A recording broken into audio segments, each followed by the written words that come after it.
संभल की विवादित मस्जिद के मामले में आज इलाहाबाद हाईकोर्ट की सिंगल बेंच ने सुनवाई की। जस्टिस रोहित रंजन अग्रवाल ने आर्कोलॉजिकल सर्वे ऑफ इंडिया को एक हलफनामा दाखिल करने का निर्देश जारी किया है। दरअसल इस मामले में अब एएसआई को वो हलफनामा दाखिल करना है जो उसने पिछली सुनवाई में दावा किया था। एएसआई का दावा ये था कि मस्जिद का रंग रोगन नहीं किया जाना चाहिए, जो कि मस्जिद समिति की इलाहाबाद हाई कोर्ट से मांग थी। इलाहाबाद हाई कोर्ट से एएसआई ने अपनी रिपोर्ट में ये कहा था कि मस्जिद को रंग रोगन की ज़रूरत नहीं है, थोड़ी बहुत मरम्मत की ज़रूरत है और उस मरम्मत के लिए इलाहाबाद हाई कोर्ट आदेश जारी कर दे। अब हाई कोर्ट ने ये कहा है कि जो आपकी ओर से ओरल ऑब्जर्वेशन दिया गया था, यानी कि मौखिक तौर पर जो दलील दी गई थी एएसआई की तरफ से, उस दलील पर लिखित हलफनामा दाखिल किया जाए।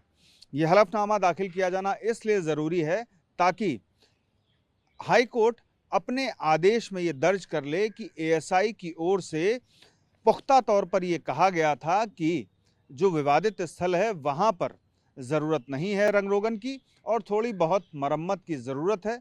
इसी पर आज थोड़ी बहुत बहस हुई सुनवाई के दौरान और इसके बाद इलाहाबाद हाई कोर्ट ने यह साफ कर दिया कि एएसआई इस मामले पर अपना हलफनामा दाखिल करे और एएसआई ने भी ये कहा कि वो एक दिन के भीतर हलफनामा दाखिल कर देगा और अब इस मामले पर 12 मार्च को अगली सुनवाई होगी।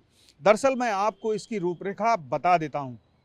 पहल मस्जिद समिति की ओर से रंग रोगन के लिए हाई कोर्ट में एक आवेदन दाखिल किया जाता है। उस आवेदन में ये कहा जाता है कि रमज़ान का पाक महीना आ रहा है और ईद के पहले रंग रोगन कराया जाना चाहिए, लेकिन एएसआई को हाई कोर्ट एक आदेश देता है कि वो सर्वे करे और सर्वे के बाद ये बताए कि आखिर रंग रोगन की ज़रूरत है या फिर नहीं और इस पर अपनी रिपोर्ट दे। तब एएसआई अगली सुनवाई में रिपोर्ट देता है। उस रिपोर्ट में साफ इनकार कर देता है और कुछ आरोप भी मस्जिद समिति पर लगाए जाते हैं। इन आरोपों में ये कहा जाता है कि मस्जिद के भीतर निर्माण कार्य कराया गया है, वो भी बिना एएसआई की परमिशन के।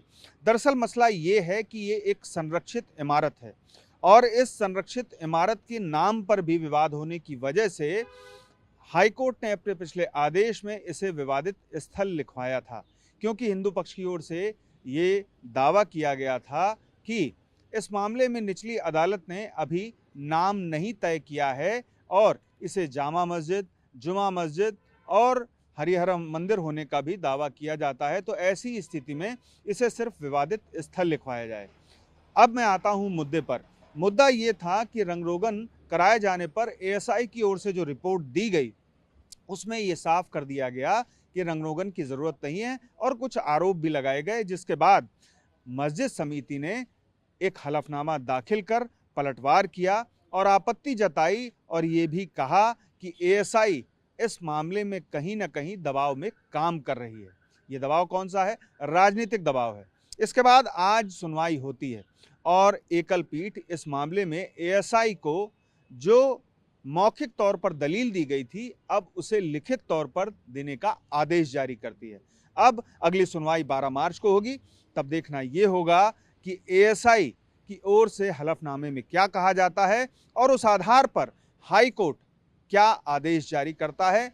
मसला ये है कि क्या रंग रोगन की इजाज़त दी जाएगी हाई कोर्ट की ओर से या फिर उसे एएसआई की ओर से जो दावा किया गया है उसे बरकरार रखते हुए मस्जिद समिति का जो आवेदन है उसे खारिज कर दिया जाएगा। पीयूष पांडे, टीवी 9 भारतवर्ष, नई दिल्ली।